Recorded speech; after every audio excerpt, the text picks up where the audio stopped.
Maka malam ini kita akan membahas tentang madzhabul arba', mengenal madhab yang empat yang masyhur.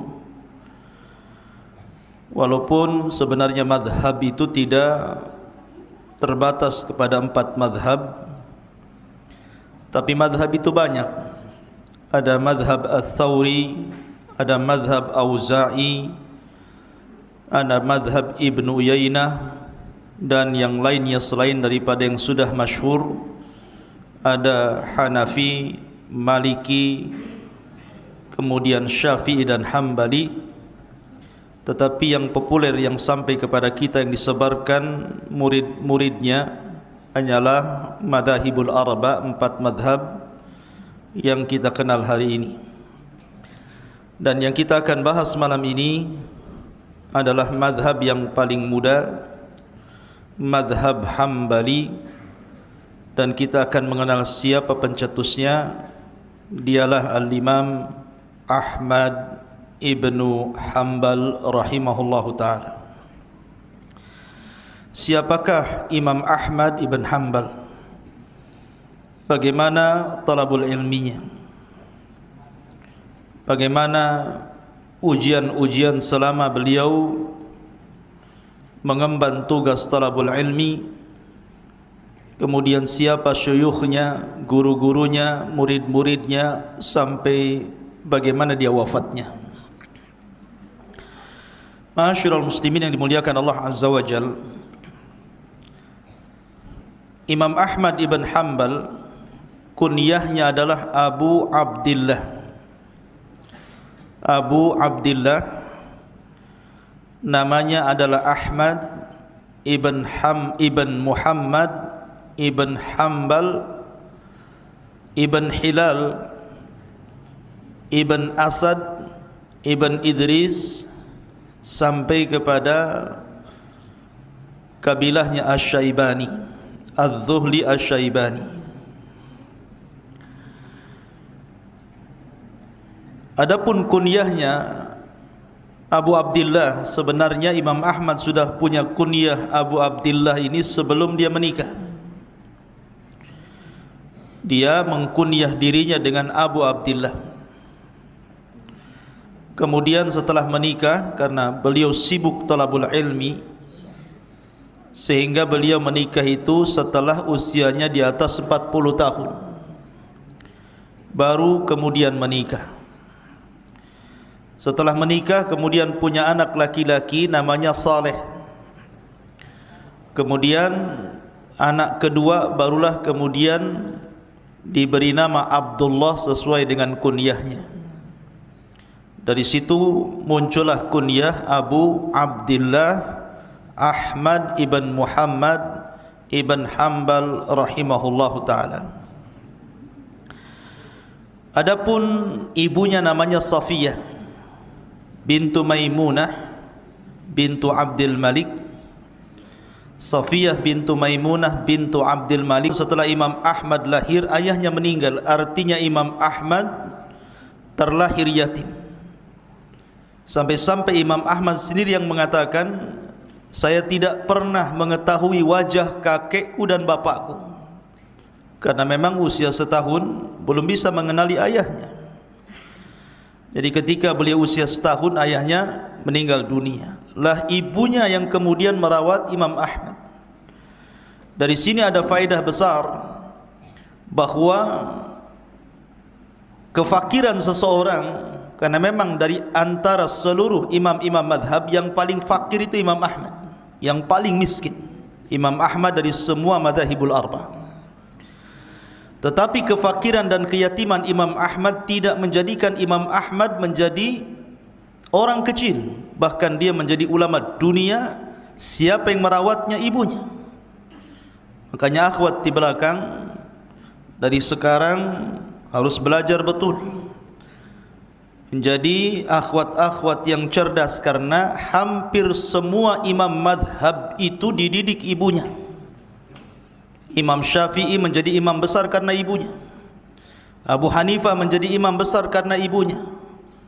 Termasuk Imam Malik dan juga Imam Ahmad. Imam Ahmad yang menjadikan besar namanya adalah ibunya, karena di usia 9 tahun Imam Ahmad sudah hafal Quran. Yang mengajari Quran ibunya, dan yang mengajari bahasa Arab juga ibunya. Dan Imam Ahmad ini sudah sering saya katakan satu di antara 4 imam hadis yang asalnya dari Arab. Ahmad Ibn Hanbal ini asalnya dari Arab, dari kabilah namanya Asy-Syaiban. Dan ma'ruf kabilah Asy-Syaibani adalah kabilah yang banyak menorehkan sejarah, baik di zaman para sahabat Rasul sampai kepada lahirnya Imam Ahmad. Sampai kita kenal sahabat Rasul namanya Muthanna Ibnul Haris. Muthanna Ibnul Haris adalah seorang sahabat dari kabilah Asy-Syaibani. Dialah yang kemudian diutus Abu Bakar Siddiq radhiyallahu an untuk menaklukkan Persia. Tetapi Abu Bakar usianya tidak panjang, hanya 2 tahun lebih, kemudian meninggal dan dilanjutkan oleh Umar ibn al-Khattab radhiyallahu an. Lah kakeknya Hanbal itu adalah seorang gubernur. Jadi kakeknya Imam Ahmad itu seorang gubernur di zaman Khalifah Harun ar-Rasyid, ataupun di zaman sebelum Khalifah Harun ar-Rasyid afwan. Lah ayahnya sendiri yang kemudian terlibat dalam meruntuhkan kabilah Bani Umayyah. Jadi daulah Bani Umayyah itu runtuh, kemudian datang kabilah ataupun daulah Bani Abbasiyah. Itu lah salah satu yang ikut menumbangkan daulah Bani Umayyah itu adalah kakeknya Imam Ahmad, namanya Hanbal. Karena dia ketika itu menjadi wali, menjadi gubernur di salah satu kota di daerah Baghdad. Artinya bahwa Imam Ahmad keturunan orang-orang besar, karena kakeknya seorang wali. Ma'asyiral muslimin yang dimuliakan Allah Azza wa Jalla, lah ibunya diceritakan kerjanya hanya menjahit. Jadi ibunya itu seorang khayyat, seorang penjahit. Dan Imam Ahmad sejak kecil sudah terbiasa bekerja. Jadi dia suka mengangkut barang di pundaknya untuk diangkutkan ke unta ataupun ke keledai, kendaraan mungkin di zaman sekarang, kemudian mengambil upahnya. Walaupun dia pernah suatu ketika menjadi salah satu sekretarisnya Khalifah Harun ar-Rasyid. Jadi Imam Ahmad pernah bekerja di salah satu penerima surat, karena di zaman itu belum ada SMS, belum ada WA, belum ada handphone, jadi surat menyurat. Lah Imam Ahmad ini adalah pengepul surat-surat dari keluarga tentara. Jadi tentara sedang perang, Imam Ahmad itu kalau ada surat dari keluarganya, maka dia mengumpulkan. Kalau seandainya isi suratnya itu tidak layak untuk dibaca, tidak layak untuk dibaca, pamannya mungkin seorang istri menyurati suaminya, kemudian isinya rayuan gombal-gombel nggak jelas gitu kan, maka Imam Ahmad tidak akan memberikan, bahkan akan membuang surat itu.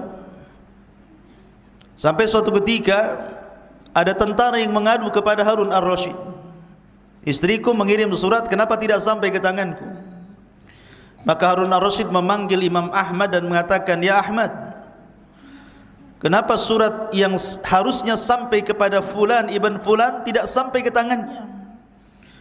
Kata Imam Ahmad, wallahi saya tidak akan memberikan isi surat yang di dalamnya ada perbuatan yang tidak senonoh untuk dibaca. Dari sinilah Khalifah Harun ar-Rasyid kemudian memuji Imam Ahmad dan mengatakan, subhanallah, ghulamun saghirun yatawarra. Subhanallah, maha suci Allah, anak kecil, karena ketika itu masih remaja Imam Ahmad, sudah memiliki sifat wara. Lah kemudian Imam Ahmad pun sebagaimana ulama-ulama yang lainnya, setelah dia berputar-putar di Baghdad dan sekitarnya, belajar kepada ulama-ulama Baghdad dan sekitarnya, mulailah kemudian Imam Ahmad rihlah, rihlah untuk talabul ilmi, sama dengan yang lainnya. Rihlah ke beberapa negara, di antaranya Imam Ahmad. Setelah kemudian beliau berusaha untuk mendalami dari ulama-ulama yang ada di Baghdad, mulailah rihlah ke Irak, kemudian ke Hijaz, Mekah dan Madinah, kemudian ke daerah Tihama, kemudian sampai ke Yaman, sampai ke Rai, ke Kufah, Wara'an Nahar. Bahkan mana negara-negara yang ada ulama dari ulama-ulama besar ahli sunnah, maka Imam Ahmad akan mendatanginya. Sampai-sampai dikatakan oleh salah seorang muridnya, Tafa Ahmad ad-dunya marrataini hatta jama'al musnad. Jadi Imam Ahmad itu keliling dunia 2 kali sampai mampu mengumpulkan hadis-hadis Nabi SAW, kemudian dibukukan, yang kemudian karyanya disebut Musnad li Imami Ahmad, musnadnya Imam Ahmad. Ma'asyiral muslimin yang dimuliakan Allah Subhanahu wa taala, ikhwan akhwat yang dimuliakan Allah Azza wa Jalla. Adapun akhlak-akhlak beliau, sebelum kita membaca tentang pujian-pujian para ulama, bagaimana akhlak beliau. Imam Ahmad terkenal wara'nya. Wara' itu artinya tidak mau memakan perkara syubhat apalagi haram, itu namanya wara'. Kemudian terkenal zuhudnya. Imam Ahmad tidak pernah menggunakan pakaian indah, pakaiannya sangat sederhana sekali. Selain memang dia fakir, yang kedua dia zuhud. Dan Imam Ahmad adalah seorang qawaman sawaman, selalu tidak meninggalkan puasa sunnah dan solat malam. Sampai-sampai Imam Ahmad ketika sehat itu setiap hari beliau solat itu 300 rakaat. 300 rakaat, bayangkan, tentu antara solat wajib dan sunnah. Itu ketika sehatnya. Kemudian ketika beliau mendapatkan ujian karena permasalahan khalqul Quran, nanti saya akan jelaskan. Kemudian Imam Ahmad mengalami sakit yang parah. Beliau tidak bisa solat sebanyak itu, tapi beliau berusaha untuk solat sebanyak 150 rakaat dalam sehari, walaupun dalam kondisi sakit. Dan beliau menghatamkan Al-Quran seminggu sekali. Maksudnya seminggu sekali itu di siang hari sekali, kemudian di Qiyamul Lail sekali. Jadi seminggu 2 kali, malam sekali dalam Qiyamul Lail, kemudian siang sekali. Dan kalau datang bulan Ramadan, setiap hari beliau khatamkan 1 kali dalam sehari. Berarti 30 kali khatam kalau seandainya Ramadan, 30 kali, 30 hari. Adapun tentang bagaimana Imam Ahmad ibn Hanbal rahimahullahu ta'ala memiliki kekuatan hafalan yang luar biasa, sampai-sampai dijelaskan oleh salah seorang murid beliau, namanya Abi Zur'ah Ar-Razi rahimahullahu ta'ala, mengatakan, Kana Ahmad yahfadu alfi hadithin. Imam Ahmad itu hafal di kepalanya 1 juta hadis. Bisa bayangkan, 1 juta hadis Imam Ahmad itu hafal di kepalanya. Dan dia menghafal hadis itu bukan redaksinya saja, bukan matannya saja, sanad-sanadnya. Jadi 1 juta hadis itu sampai sanadnya. Hadis ini dari siapa, kemudian orang ini dapat dari siapa, sampai kepada sahabat Rasul, sampai kepada Nabi SAW. Bayangkan 1 juta hadis ada di kepalanya. Dan itu menunjukkan kekuatan hafalan yang luar biasa. Sampai suatu ketika Imam Ahmad ibn Hanbal bercerita begini, Kuntu udzakiru waqi'an bihaditsi Tsauri. Dulu aku pernah murajaah bersama Imam Waqi. Imam Waqi itu gurunya Imam Syafi'i, juga gurunya Imam Ahmad, tentang hadisnya dari jalur Sufyan Ats-Tsauri. Fakana idza shallal isya kharaja minal masjid ila manzilihi fakuntu udzakiruhu farubbama dzakara 9 ahadits awil 10 fa ahfadhuha fa idza dakhala qala li ashabul hadits amli alaina fa amliha alaihim fayaktubunaha. Jadi apabila selesai solat Isya, maka Imam Waqi keluar dari masjid menuju rumahnya. Maka ketika itu aku bermudzakarah dengan dia. Apabila Imam Waqi kemudian menyebutkan 9 hadis atau 10, maka aku langsung hafalnya. Kemudian berkata kepada aku Imam Waqi, ejahkan kepada kami apa yang diejahkan Imam Waqi kepada anda wahai imam. Maka Imam Ahmad menyebutkan dengan hafalannya, kemudian mereka menulis. Begitu cerdasnya Imam Ahmad, tanpa membawa catatan kayak antum bawa pena, tidak. Jadi sekali dengar langsung hafal. Kalau antum seperti Imam Ahmad, tak perlu bawa catatan. Tapi kalau antum bukan Imam Ahmad, bawa catatan. Karena antum ini hari ini hafal, besok lupa. Besok hafal, besoknya lupa lagi. Besoknya tidak hafal, lupa semua. Memang begitu, ya. Jadi Imam Ahmad ibn Hanbal rahimahullahu taala kuat hafalannya, luar biasa. Sampai-sampai Imam Syafi'i, bayangkan gurunya Imam Syafi'i ini, beliau sampai memuji Imam Ahmad ibn Hanbal rahimahullahu taala, mengatakan, anta a'lamu bil akhbaris sihah minna. Hei Ahmad, kata Syafi'i, engkau lebih paham tentang hadis-hadis yang sahih daripada saya. Kemudian kata Imam Syafi'i, fa idza kana al khabaru sahihan fa'alamani hatta adhhab ilaihi. Kemudian dia mengatakan, kalau seandainya ada kabar yang sahih, ajarkan kepadaku, kata Imam Syafi'i, sampai saya berpendapat seperti pendapatmu. Jadi Imam Syafi'i kalau soal hadis, maka dia percayakan kepada Imam Ahmad. Dan Imam Ahmad banyak belajar fikih daripada Imam Syafi'i rahimahullahu ta'ala. Sampai akhirnya Imam Syafi'i mengatakan, ketika aku keluar dari Baghdad, aku tidak pernah melihat orang yang paling wara, yang paling takwa, yang paling alim melebihi Ahmad ibn Hanbal rahimahullahu ta'ala. Ini diantara akhlak-akhlak beliau. Tentu kesabarannya, istiqomahnya nanti kita akan cerita ketika bicara tentang Imam Ahmad dengan fitnah khalqil Quran. Bagaimana sabarnya Imam Ahmad dan bagaimana istiqomahnya. Kemudian juga pujian para ulama. Pujian para ulama. Berkata Al-Qasim ibn Salam, dia mengatakan, intahal ilmu ila arba'ah. Ilmu itu ujungnya hanya kepada 4 orang.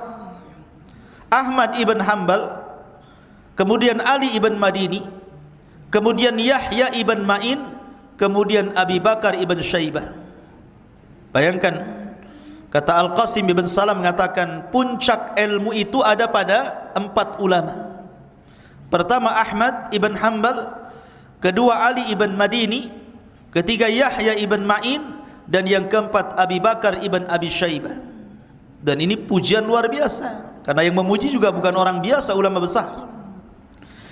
Kemudian juga Abdurrahman ibn Mahdi, salah seorang murid daripada Imam Ahmad, mengatakan, Abdurrahman ibn Mahdi dia mengatakan, hadza a'lamun nas bi hadithi Sufyan ats-Tsauri. Imam Ahmad adalah orang yang paling faham, yang paling lebih pengetahuannya dengan hadis Sufyan ats-Tsauri. Kemudian dia mengatakan, ma nadhartu ila Ahmad ibn Hanbal illa tadhakkartu bihi Sufyan ats-Tsauri. Tidaklah aku melihat Ahmad kecuali aku teringat dengan Sufyan ats-Tsauri.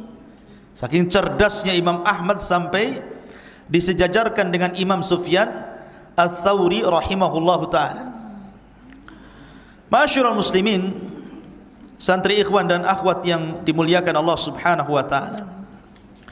Lah Imam Ahmad sendiri lahir di bulan Rabiul Awal pada tahun 164 Hijriah, dan beliau wafat pada tahun 241 Hijriah. Lahir di Baghdad dan wafat di Baghdad. Saya ulangi, lahirnya bulan Rabiul Awal. Ada yang mengatakan lahir di Baghdad, ada yang mengatakan di Khurasan, tapi pendapat yang kuat lahir di Baghdad, dan meninggal juga di Baghdad pada tahun 241. Dan Imam Ahmad sekali lagi terlahir yatim, dan ketika itu Baghdad memang negeri yang dipadati para ulama. Karena pada zaman itu Baghdad, di zaman Khalifah Ahmad, ketika kepemimpinan Daulah Abbasiyah di tangan Khalifah Ma'mun itu luar biasa, perkembangan negara luar biasa, macam-macam ilmu masuk di zaman Khalifah Ma'mun ini. Ma'asyiral muslimin yang dimuliakan Allah Azza wa Jalla. Lah, ada beberapa kisah yang ingin saya kisahkan sama antum tentang bagaimana Imam Ahmad ibn Hanbal rahimahullahu taala. Pertama, kisah Imam Ahmad bersama Khabbaz. Khabbaz itu orang yang jual roti, itu Khabbaz namanya. Jadi suatu ketika Imam Ahmad ini ikhwan, ketika ada yang mengatakan setelah dia keluar dari penjara, karena Imam Ahmad itu 16 tahun di penjara di 3 kurun kekuasaan, di zaman Khalifah Ma'mun, di zaman Khalifah Mu'tasim, dan di zaman Khalifah Wathiq. Bayangkan Imam Ahmad tidak keluar dari penjara, bolak-balik masuk penjara, ya. Lah ketika kemudian di zaman Khalifah Mutawakkil, barulah kemudian ahli sunnah wal jamaah terang kembali dan Mu'tazilah kemudian hilang. Lah ketika itu Imam Ahmad ingin berjalan-jalan ke tempat kelahirannya. Imam Ahmad itu ingin berjalan ke tempat kelahirannya. Karena kehabisan bekal, apalagi Imam Ahmad sudah tua, kehabisan bekal dan sudah tua, maka Imam Ahmad kemudian singgah di sebuah masjid, kemudian tidur di masjid.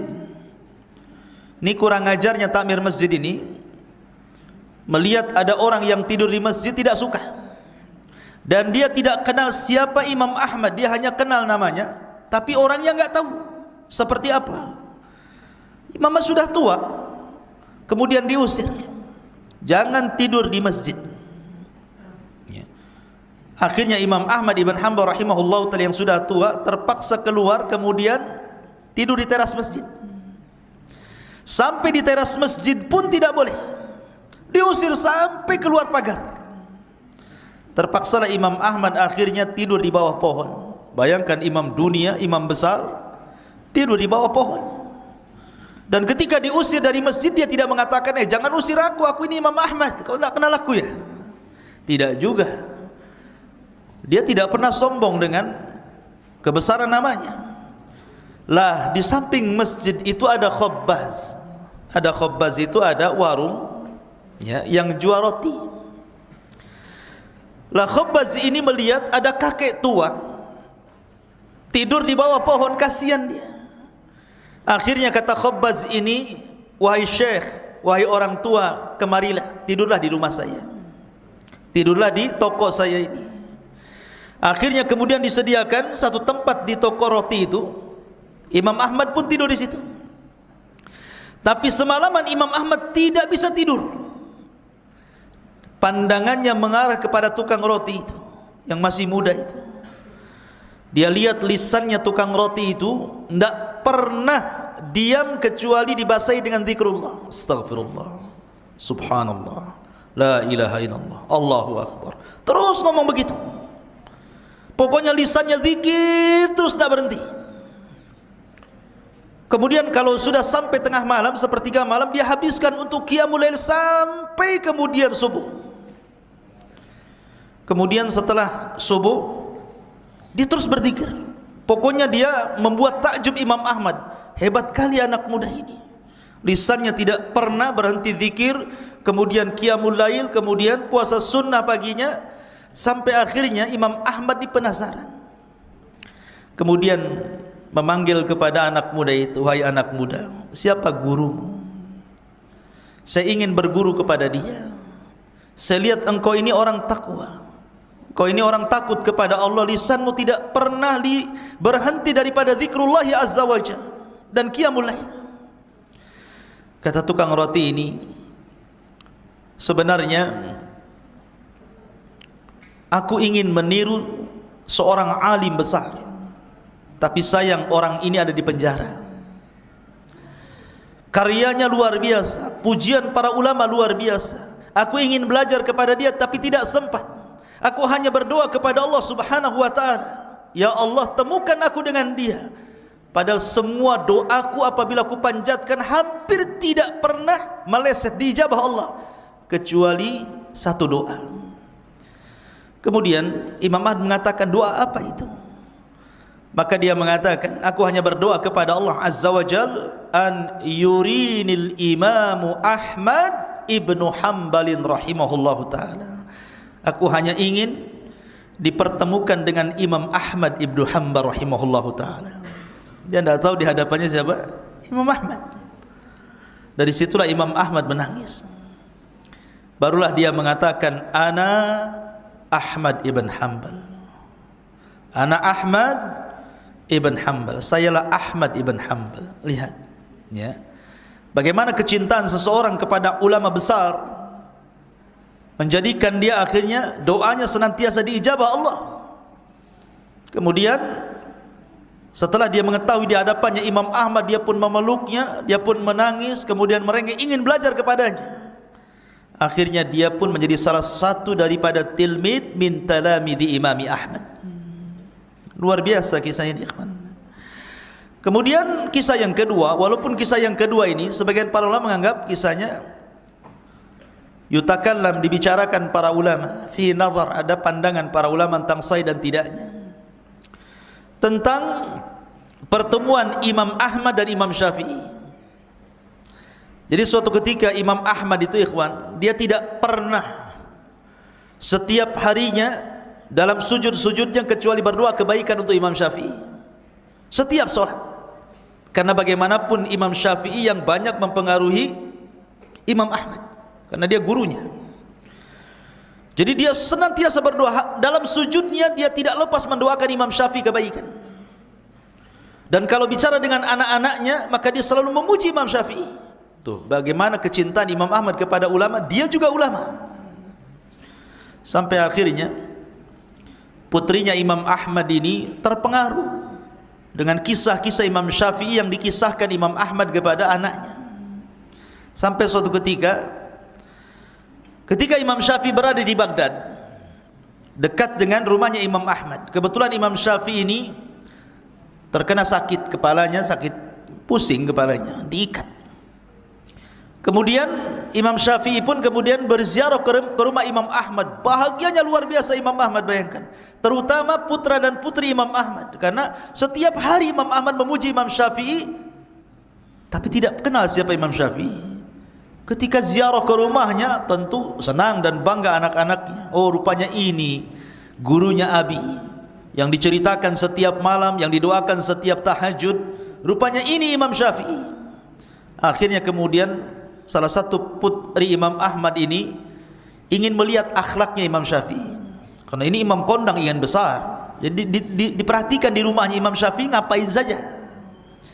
Ketika tengah malam, anaknya ini tidak tidur. Kebetulan kamarnya Imam Syafi'i tidak ditutup.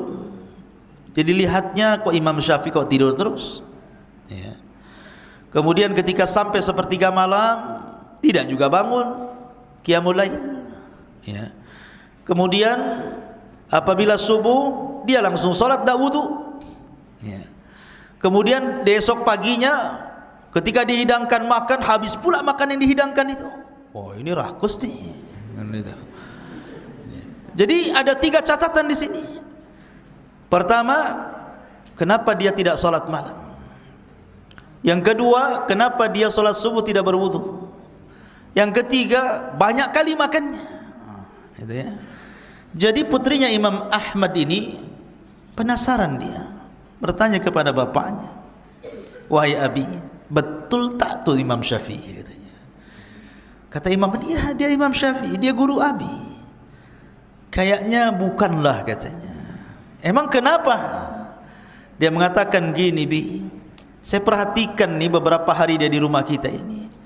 Dia kalau malam tidak pernah qiyamul lail. Kalau subuh, solat subuh tidak wudu. Kalau makan banyak kali, habis pun semuanya. Akhirnya kemudian penasaran Imam Ahmad ibn Hanbal rahimahullah ta'ala, mulailah dia berbincang dengan Imam Syafi'i akan keluhan putrinya ini. Maka Imam Syafi'i rahimahullah ta'ala menjawab, ya, dia mengatakan, ya Ahmad, kenapa aku tidak qiyamul lail? Semalam kenapa aku tidak qiyamul lail? Karena semalam ya Ahmad, aku memikirkan satu hadis. Aku keluarkan faedah-faedah hadis itu. Sampai akhirnya tidak terasa waktu pun terus mengalir sampai akhirnya waktu fajar. Maka aku karena khusyuknya mengambil fawaid, faedah-faedah dari hadis itu, sampai aku tidak qiyamul lail. Adapun kemudian aku subuh dan kau lihat aku tidak berwudu, karena aku belum batal. Wudu isya belum batal. Sampai subuh dan aku tidak tidur masalahnya. Jadi aku salat subuh dengan wudunya salat isya. Adapun kemudian aku makan banyak di rumahmu ya Ahmad, karena Nabi SAW pernah bersabda, di mana bahwa ta'amul qurama artinya makanan dari orang-orang yang dermawan lagi takwa itu obat. Tetapi ta'amul bukhalah itu dak penyakit. Makanya kenapa aku habiskan semuanya? Setelah aku makan banyak di rumahmu, sakitku hilang. Maka benar apa yang disabdakan Rasul, ta'amul qurama dawaun wa ta'amul bukhala daun. Makanan orang-orang yang suka memberi, mudah memberi, orangnya dermawan, ikhlas karena Allah, itu jadi obat. Tetapi makanan orang-orang bakhil jadi penyakit. Makanya antum jangan makan dari kawan yang bakhil. Penyakit, habis makan mencret antum. Ya. Kenapa? Karena tidak ikhlas ngasihnya. Tapi kalau makanannya orang ikhlas itu, memang dia dermawan, ikhlas dia, makanya makannya jadi obat. Jadi kalau antum sakit, cari orang dermawan, traktir saya lah, biar jadi obat gitu. Kata yang antum anggap dermawan, antum minta terus gitu. Kalau gitu jadi bakhil antum sekarang. Jangan makan sama dia ya, nampak watak aslinya ya. Jadi walaupun kisah ini ikhwan memang diperbincangkan para ulama, tetapi masyhur kisah ini ya. Masyhur muslimin yang dimuliakan Allah Subhanahu wa taala. Baik, kita masuk, karena kalau kita cerita Imam Ahmad dari awal sampai akhir tidak bisa dalam 1-2 pertemuan, terlampau banyak kisahnya. Pujian para ulama, karyanya luar biasa. Kita ambil yang penting-penting saja. Lah Imam Ahmad ibn Hanbal rahimahullahu taala dengan fitnah khalqil Quran. Di zaman Imam Ahmad ikhwan, ketika itu daulah dipegang Abbasiyah, dan yang menjadi khalifah ketika itu adalah Khalifah Ma'mun. Lah Khalifah Ma'mun ini terpengaruh dengan paham Mu'tazilah, dan Mu'tazilah itu paham turunan dari Jahmiyah. Dan kita tahu Jahmiyah ini sesat. Siapa pendiri Jahmiyah? Jaham ibn Safwan, berguru kepada Jad ibn Dirham. Jad ibn Dirham berguru kepada Aban ibn Sam'an.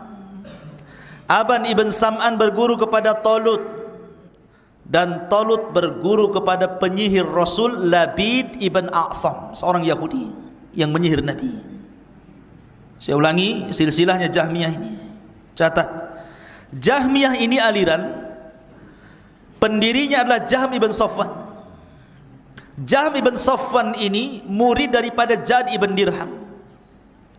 Jad ibn Dirham ini murid daripada Aban ibn Sam'an, dan Aban ibn Sam'an ini murid daripada Talut, dan Talut berguru kepada orang yang pernah menyihir Rasul, namanya Labid ibn A'sam, seorang Yahudi.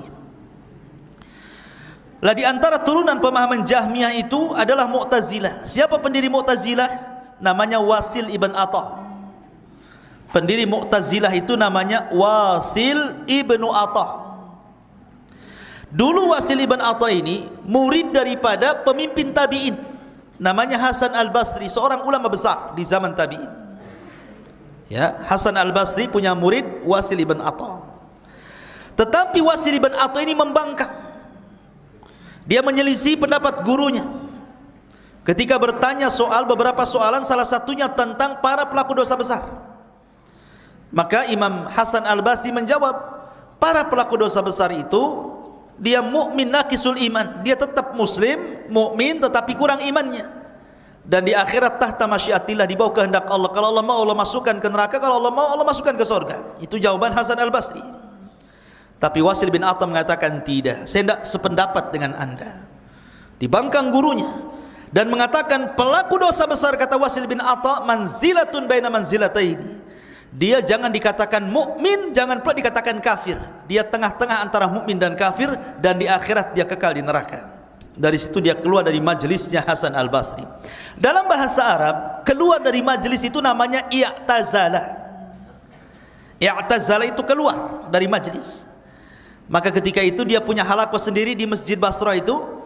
Kemudian Hasan Al-Basri mengatakan, merekalah Mu'tazilah, orang-orang yang keluar dari majelisnya ahli sunnah.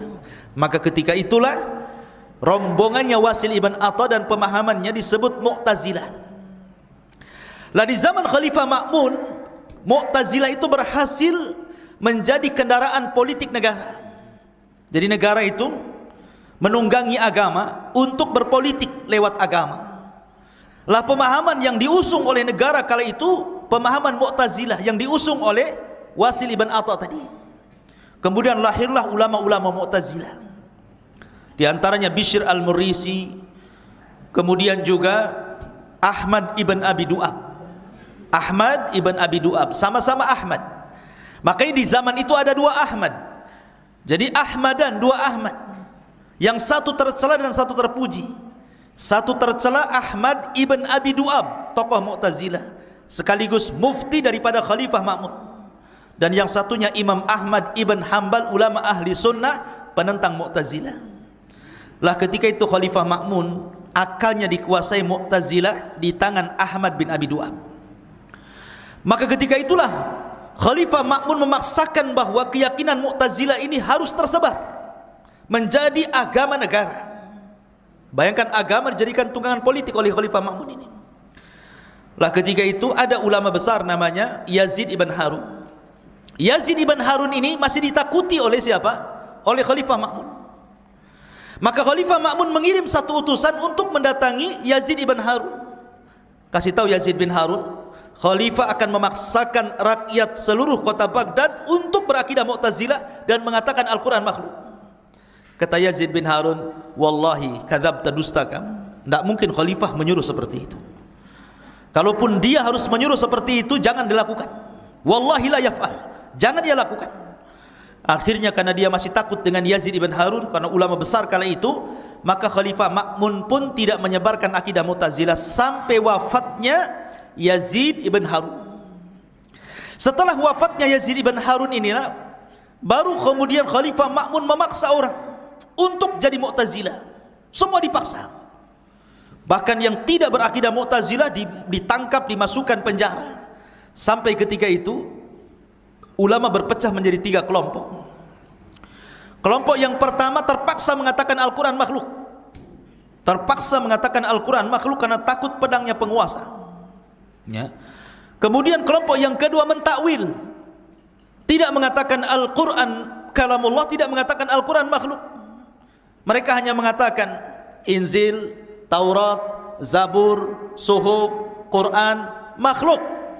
Maksudnya tangannya yang makhluk, bukan Taurat, Zabur, Injil, Suhuf, Quran, bukan itu.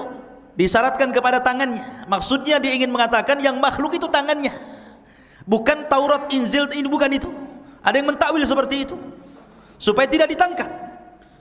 Dan yang seperti ini banyak, yang melakukan takwil seperti ini banyak, seperti Muhammad ibn Sa'ad, Sahibut Tabaqat, kemudian Imam Bukhari, kemudian Ali bin Madini, Yahya bin Ma'in, itu mentakwil dia. Ya, dia mengatakan maksudnya jarinya yang makhluk, tetapi Taurat, Injil, Zabur, Suhuf, Quran bukan makhluk gitu ya. Dia tidak mau mengatakan langsung gitu kan, supaya tidak ditangkap. Tapi ada juga yang mengatakan tidak, saya tidak akan ikut Mu'tazilah, saya tidak akan mengatakan Al-Quran makhluk, saya katakan Al-Quran kalamullah. Lah yang berani-berani ini tidak banyak dan berakhir dengan kematian. Pertama Ahmad ibn Nasr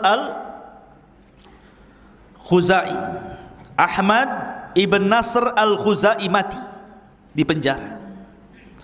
Yang kedua, Muhammad ibn Nuh meninggal dalam perjalanan ketika menghadap Khalifah Ma'mun karena dicambuk selama perjalanan dan digeret dengan rantai.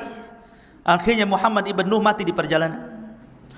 Kemudian Nuaim ibn Hamad meninggal di penjara, tidak dikafani, tidak dimandikan dan tidak disolatkan, dipendam seperti itu. Ulama besar Nuaim ibn Hamad itu. Kemudian Al-Buaiti, kawan Imam Syafi'i, itu meninggal di penjara. Jadi 4 ulama ini meninggal. Saya ulangi, catat ya, yang meninggal itu Ahmad ibn Nasr al-Khuzai, kemudian Muhammad ibn Nuh, kemudian Nuaim ibn Hamad, kemudian Al-Buaiti, teman Imam Syafi'i. 4 ini meninggal karena mempertahankan Al-Quran kalamullah dan bukan makhluk, kecuali Imam Ahmad. Imam Ahmad fisiknya kuat, dia tidak meninggal. Ketika kemudian dilaporkan kepada Khalifah Ma'mun, siapa lagi ulama yang tersisa yang mengatakan Al-Quran kalamullah, datangkan ke hadapanku.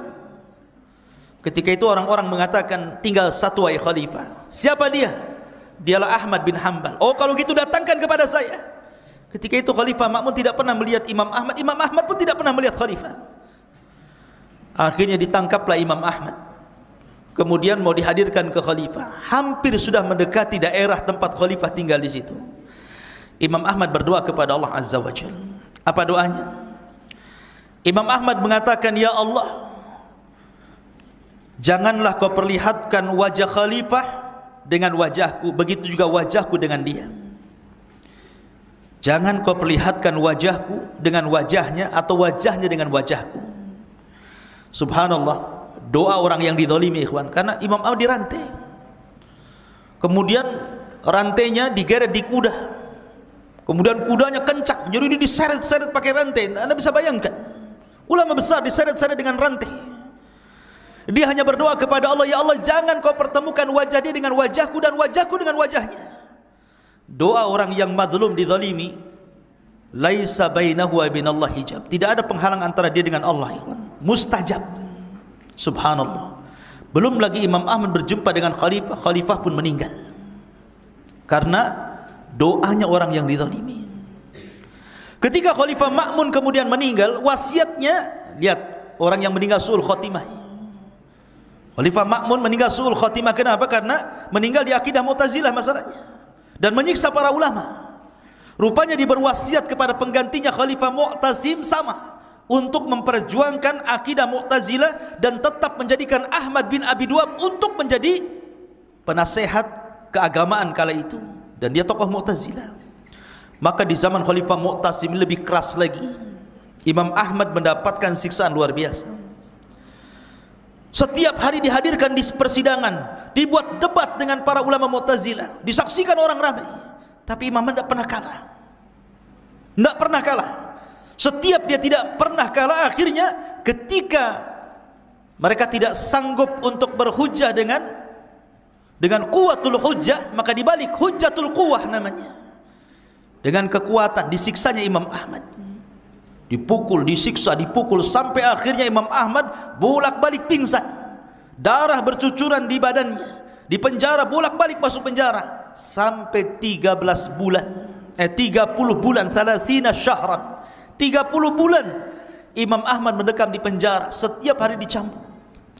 Yang kata pencambuknya, dia mengatakan, kalau ku cambukkan kepada unta itu sudah roboh wahai imam. Kenapa Imam Ahmad istiqomah luar biasa? Ada 2 manusia yang membuat Imam Ahmad istiqomah ketika itu. Pertama, seorang pencuri. Pencuri ini bolak-balik masuk penjara, 10 kali dia bolak-balik masuk penjara. Mencuri ditangkap, kemudian dipukul, keluar dari penjara, mencuri lagi, ketangkap lagi, masuk lagi penjara, 10 kali bolak-balik masuk penjara pencuri ini. Ketika dia melihat Imam Ahmad, list ini, pencuri ini mengatakan, ya imam, saya bolak-balik masuk penjara karena mencuri. Sesungguhnya cambukan itu hanya awalnya saja yang sakit, lama-lama akan terbiasa. Bersabarlah wahai imam, saya bersabar dicambuk karena mencuri, engkau dicambuk karena memperjuangkan agama Allah Azza wa Jalla, engkau harus lebih sabar lagi. Dari situ Imam Ahmad luar biasa mendapatkan nasihat dari seorang pencuri, ikhwan. Karena detik-detik Imam Ahmad disiksa ini kan perlu ada orang yang menghibur masalahnya supaya tetap dan istiqomah. Kemudian yang kedua, ketika Imam Ahmad dirantai kemudian digeret di jalan, berjumpa dengan Arab Badui, Arab gunung. Dia mengatakan, ya Imam Ahmad, ya Imam, engkau imam dunia. Kalau engkau dibunuh, tuqtal syahidan, engkau akan mati syahid. Wa illam tuqtal, kalau kau tidak dibunuh, maka ishta sa'idan, kau akan hidup dalam kondisi bahagia. Kalau engkau tidak dibunuh juga Imam Ahmad, pasti kau akan mati dengan cara lain. Dari situ Imam Ahmad makin luar biasa istiqomah dan sabarnya. Makanya di zaman Khalifah Mu'tasim, Imam Ahmad luar biasa. Memang luar biasa, disiksa habis-habisan sampai pingsan berkali-kali. Tapi dia tetap kokoh, tidak mau mengatakan Al-Quran makhluk dan tetap mengatakan Al-Quran kalamullah. Sampai akhirnya ada murid-muridnya datang. Murid-muridnya datang kepada Imam Ahmad, ya Imam, kami tidak tega melihat engkau ini disiksa sampai berdarah-darah seperti ini, bolak-balik pingsan. Sudah, kau katakan aja Al-Quran makhluk, biar kau keluar, kau bisa mengajar kami lagi. Kata Imam Ahmad, tidak. Tidakkah kau lihat di luar sana orang banyak memegang pena dan buku? Kalau ku katakan Imam Ahmad mengatakan Al-Quran makhluk, jutaan orang mencatat perkataan Al-Quran makhluk dari fatwaku. Berapa banyak orang yang kusesatkan di dunia ini. Saya tidak akan mengatakan Al-Quran makhluk. Kata muridnya, kalau begini perintahkan kepada kami ya Imam, kami siap memberontak. Murid-muridmu banyak di mana-mana, kami sudah siap. Kalau kau bilang kami serbu Mu'tasim, kita serbu. Kata Imam, jangan. Memberontak itu akan memecah barisan kaum muslimin, bisa meneteskan darah kaum muslimin. Jangan. Ad-dimah ud-dimah, hati-hati dengan darah. Bayangkan Imam Ahmad sesabar itu loh. Kalau mau Imam Ahmad kan bisa saja sudah kumpulkan orang-orang kita berontak. Kurang ajar dia sudah mau cambuk diriku kan begitu. Tapi sabarnya Imam Ahmad luar biasa sampai dia mengatakan, "Lau kana li da'watun mustajab la da'autul Mu'tasim." Kalau aku punya doa yang mustajab, pasti aku akan berikan kepada Khalifah Mu'tasim. Sampai sabarnya seperti itu. Tetapi Mu'tasim subhanallah, dia memang tidak hendak membunuh Imam Ahmad, tidak. Karena dia tahu konsekuensinya kalau sampai Imam Ahmad terbunuh, oh bisa terjadi kehebohan di Baghdad kan. Jadi biarkan saja. Sampai akhirnya di Amuria, negara lain daripada Baghdad, ada namanya Amuria. Itu negara yang dikuasai Romawi ketika itu. Ada seorang wanita muslimah dilecehkan. Jadi wanita muslimah ini ke pasar di negara Amuria itu, tiba-tiba dilecehkan kehormatannya, disobek auratnya dan dilecehkan kehormatannya. Maka wanita ini teriak dengan teriakan yang sekencang-kencangnya dan mengatakan, wa Mu'tasimat, wa Mu'tasimat, wahai Khalifah Mu'tasim, tolonglah aku wahai Khalifah Mu'tasim. Ini di Amuria, negara lain. Mu'tasim di Baghdad, iya kan? Dia menjerit-jerit seperti itu wanita itu, wa Mu'tasimat, wa Mu'tasimat, wahai Khalifah Mu'tasim, tolonglah aku, tolonglah aku.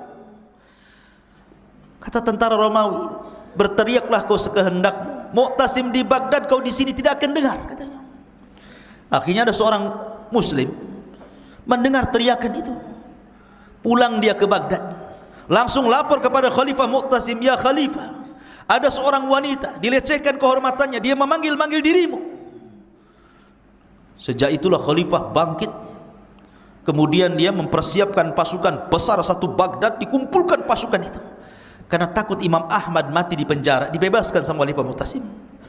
Karena sekarang sudah bukan lagi cerita Mu'tazilah. Ini cerita masalah Amuriyah, kehormatan seorang wanita. Akhirnya Mu'tasim ini, Khalifah Mu'tasim membawa pasukan besar, satu kota Baghdad bergerak menuju Amuriyah. Dihabisi Amuriyah sampai ke akar-akarnya. Dan ketika itulah Khalifah berhasil menguasai Amuriyah yang belum pernah dikuasai khalifah-khalifah sebelumnya, hanya gara-gara teriakan seorang wanita. Dari situ Imam Ahmad bahagia mendengar khalifah menguasai negeri kafir, dan ketika itu dia maafkan kesalahannya. Karena dia sudah memerdekakan Amuriyah, membebaskan Amuriyah, maka semua apa yang dilakukan khalifah terhadapku, mencambukku, menyiksaku, menjarakan aku, ku maafkan semuanya. Luar biasa Imam Ahmad. Tetapi selang dari kejadian Amuriyah ini, Khalifah Mu'tasim pun meninggal dunia. Khalifah Mu'tasim meninggal dunia, rupanya kekuasaan jatuh ke tangan Al-Wathiq. Jahatnya kurang lebih Khalifah Wathiq ini, ya. Akhirnya Imam Ahmad ditangkap lagi. Bayangkan, sudah bebas ditangkap lagi, tidak bisa ditangkap, harus ditangkap. Kemudian dia katakan kepada Imam Ahmad, ya Imam, aku tidak mau satu atap aku dan dirimu, tidak mau satu negara. Kalau kau mau, kau silahkan pergi dari Baghdad. Tapi kalau engkau tetap mendakwahkan keyakinanmu dan menyelisih keyakinan negara, maka kau akan ditangkap dan dipenjara. Ketika itu Imam Ahmad dilarang untuk mengajar, meriwayatkan, membuat halaqah, dipenjara rumah, dijaga ketat. Dia boleh keluar hanya untuk sholat. Dari sinilah ada satu kisah tentang thalabul ilmi, seorang yang bernama Baqi ibn Mikhlad. Baqi ibn Mikhlad. Bayangkan Baqi bin Mikhlad ini, dia orang Maroko, ikhwan. Orang Maroko sana, orang Andalus, ya. Berjalan melewati beberapa negara ke Baghdad. Karena di zaman itu kan tidak seperti zaman sekarang. Kalau zaman sekarang Amerika apa yang terjadi kita sudah bisa mengetahui lewat berita-berita, ya kan. Negara-negara lain lagi perang seperti sekarang, Myanmar lagi demo, kita tahu deh lewat media kan begitu. Zaman itu kan tidak tahu. Baqi bin Mikhlad ini seorang thalabul ilmi, ingin belajar kepada Imam Ahmad, melewati banyak negara, sampai setahun lebih berjalan dari negaranya sampai ke Baghdad. Dia tidak tahu kalau Imam Ahmad sedang di penjara rumahan. Ketika sampai di Baghdad, dia mendengar Imam Ahmad tidak bisa meriwayatkan hadis, tidak bisa mengajar. Tapi karena himmahnya luar biasa Baqi bin Mikhlad ini, dia ingin belajar kepada Imam Ahmad.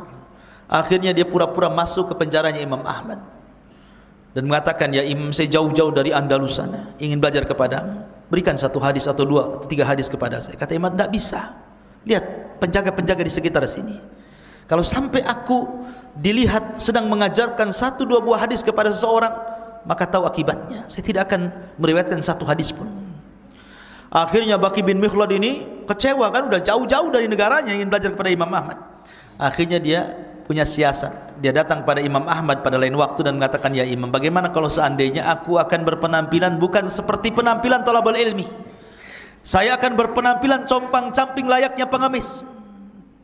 Saya akan mengetuk rumahmu pura-pura meminta sesuatu. Ketika aku katakan minta sesuatu, berikanlah satu dua hadis kepada aku. Deal or no deal? Deal. Akhirnya terjadilah kesepakatan. Pura-pura jadi pengemis, compang-camping, ya, datang mengetuk pintunya Imam Ahmad. Pengawal kerajaan tidak tahu kalau dia seorang thalabul ilmi. Diketuknya, assalamualaikum. Waalaikumsalam, ana Baqi bin Mikhlad ya Imam, hadis ni hadisan, tolong ceritakan satu hadis. Akhirnya setiap hari jadi pengemis dengan berubah penampilan, karena kalau itu terus penampilannya kan ketahuan kan gitu ya. Jadi hari ini penampilannya begini, hari itu begini, sampai 300 hadis dia catat, berarti 300 kali dia jadi pengemis. Baqi bin Mikhlad, ya, sampai akhirnya ikhwan, Al-Wathiq pun meninggal dunia. Tapi Imam Ahmad masih hidup, ya kan. Gantilah kekuasaan menjadi Khalifah Al-Mutawakkil. Bayangkan, dari Khalifah Ma'mun meninggal, diganti Mu'tasim meninggal, diganti Wathiq meninggal, barulah kemudian naiklah Khalifah Al-Mutawakkil. Subhanallah, Khalifah Mutawakkil ini akidahnya ahli sunnah, bukan Mu'tazilah. Dari situlah maka dihapuskan ujian-ujian kepada para ulama untuk mengatakan Al-Quran makhluk. Tidak ada Mu'tazilah di kerajaan ini. Maka bersinarlah akidah ahli sunnah. Maka ulama-ulama ahli sunnah mulai mereka bercahaya, dibolehkan mengajar di majlis-majlis, di masjid-masjid, di halaqah-halaqah ilmu, termasuk Imam Ahmad. Maka Khalifah Mutawakkil sebagai balasan kepada para ulama yang sudah disiksa dari tahun ke tahun, 16 tahun selama Khalifah Ma'mun sampai Al-Wathiq, ulama ahli sunnah tertekan. Makanya Khalifah Mutawakkil pun banyak memberikan hadiah, memberikan uang banyak kepada para ulama, termasuk kepada Imam Ahmad. Datang uang banyak kepada Imam Ahmad dari Khalifah Mutawakkil. Tapi Imam Ahmad bukan mata duitan kayak antum, ya. Ketika datang uang banyak dari khalifah, ditolak dia, tidak mau. Subhanallah, uang di depannya Tidak mau, dari khalifah halal, bukan haram. Kata Imam Ahmad, hadhihi asyaddu min tilk, katanya. Ujian harta ini jauh lebih besar dibandingkan aku keluar masuk penjara gara-gara mempertahankan Al-Quran kalamullah. Ini lebih berat lagi ujiannya. Kembalikan kepada khalifah. Dibalikan sama khalifah. Khalifah tidak mau juga, balikan lagi sama Imam Ahmad. Kata Imam, tidak mau, balikan lagi sama khalifah. Asyik bulak balik saja tu.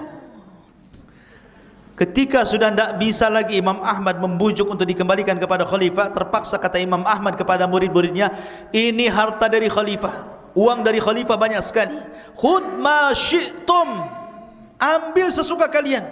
Wah, berebutlah murid-muridnya. Kayak antum ni hadiah, ambil lu, berebut, padahal belum ada pertanyaan tuh. Ya kan?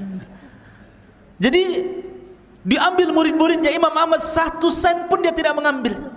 Lihat waraknya, zuhudnya Imam Ahmad sedemikian rupa. Ya. Ma'asyiral muslimin yang dimuliakan Allah Azza wa Jalla. Lah ketika suatu ketika perdebatan di masa Khalifah Mu'tasim, ketika Imam Ahmad ibn Hanbal berhadapan dengan Ahmad bin Abi Du'ab. Ketika itu, karena memang Mu'tazilah itu kan takdimul akli ala naqli, mendahulukan akal dibandingkan nas, ikhwan. Jadi debatnya akal-akalan saja. Kata Imam Ahmad, dia mengatakan kepada Ahmad bin Abi Du'ab, oke, di majelis ini mungkin kalian menganggap tidak ada yang kalah, tidak ada yang menang.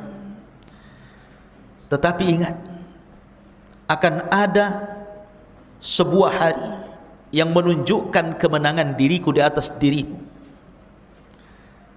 Maka orang-orang pun terdiam dan mengatakan, hari apa itu ya Imam? Kata Imam Ahmad, yaumul janaiz, ketika aku dan kamu hai Ahmad bin Abi Du'ab, Allah cabut nyawanya. Maka di hari ketika aku dan dirimu sudah menjadi jenazah, niscaya Allah akan pertemukan kebenaran itu. Betul.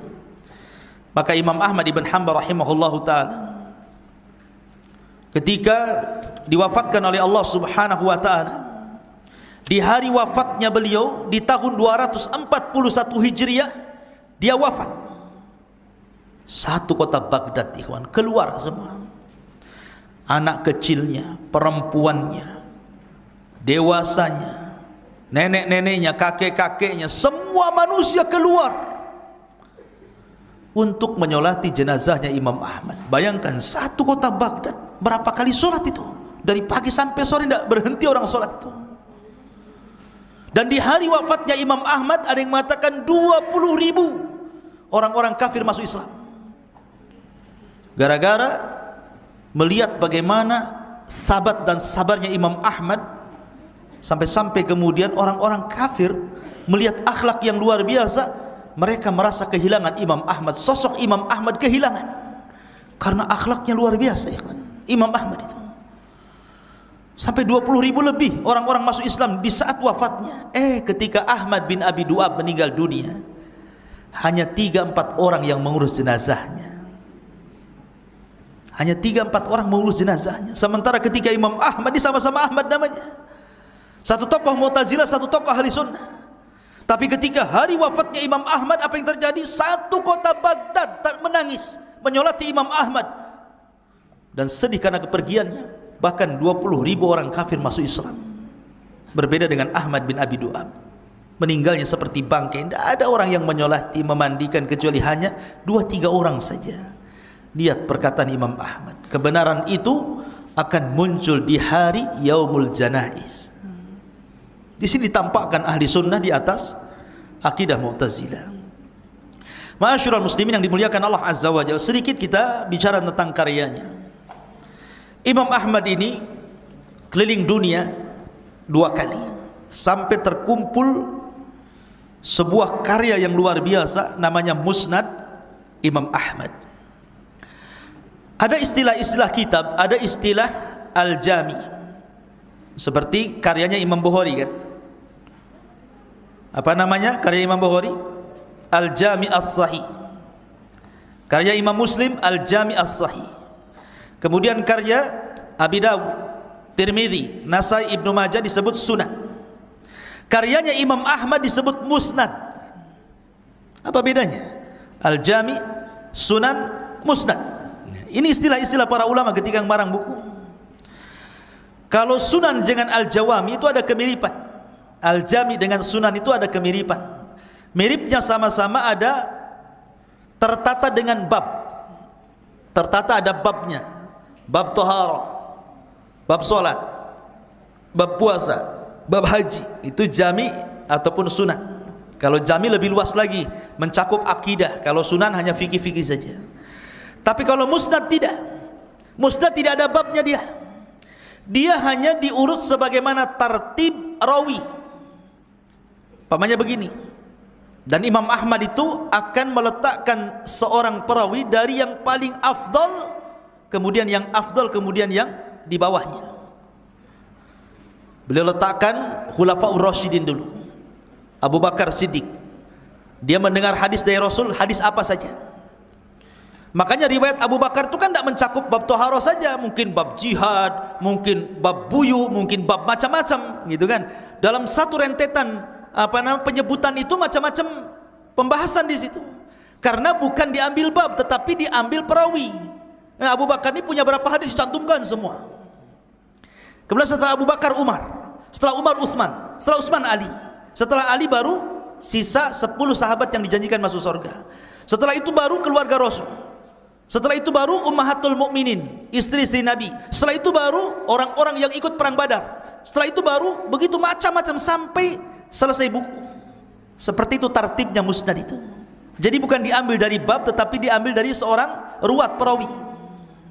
Itu bedanya, ya. Kemudian yang kedua, kalau Al-Jami' As-Sahih seperti Imam Bukhari Muslim, dia tidak memasukkan kecuali yang sahih-sahih. Ya. Tetapi kalau Sunan dengan Al-Musnad ada kemiripan. Yang penting dia kumpulkan semua riwayat Rasul, dicantumkan dalam hadis. Tetapi walaupun demikian Imam Ahmad berupaya untuk tidak meriwayatkan dari para pendusta atau yang tertuduh berdusta ataupun yang hadisnya mungkar. Jadi berusaha yang bagus-bagus. Kalaupun ada hadis dhaif, tidak dijadikan usul, tetapi dijadikan mutaba'ah saja, pengikut saja.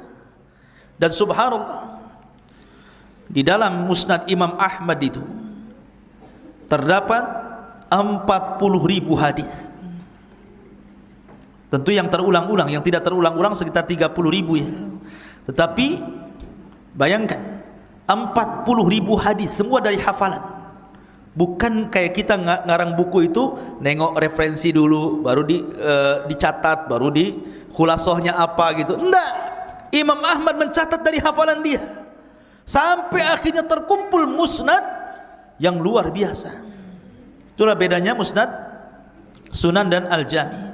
Sampai-sampai dikatakan Imam Subki, asbahal musnad aslun min usulil ummah. Musnad Imam Ahmad itu menjadi pondasi dari pondasi-pondasi umat ini. Bahkan berkata Ibnu Al-Jazari, lam yurwa ala wajhil ardi kitabun fil hadithi. Tidak ada satupun ulama yang meriwayatkan di kolong langit ini satu kitab yang membahas tentang hadis Nabi SAW fi ma'alam min musnad Imam Ahmad. Sepengetahuan saya melebihi musnadnya Imam Ahmad. Dan subhanallah, dalam musnad Imam Ahmad itu kebanyakan riwayatnya sulasiyat, ikhwan. Apa sulasiyat itu artinya? Antara Imam Ahmad sampai kepada Rasul itu cuma 3 orang saja. Jadi antara jarak Imam Ahmad kepada Rasul itu 3 orang, maka disebut sulasiyat namanya. Riwayat sulasiyat, dan itu disebut sanad ulu. Sanad yang paling dibanggakan para ulama, sanad yang lebih dekat kepada Rasul. Dan kebanyakan dalam musnad Imam Ahmad itu sulasiyat rata-rata. Kemudian di dalam musnad Imam Ahmad, ikhwan yang dimuliakan Allah Subhanahu wa taala, sampai-sampai dikatakan Imam Safarini ma'ruf, ulama akidah, itu sampai mengarang sulasiyat musnad Imam Ahmad tuh.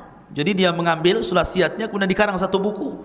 Saking ihtimamnya, perhatiannya Imam As-Safarini kepada Musnad Imam Ahmad.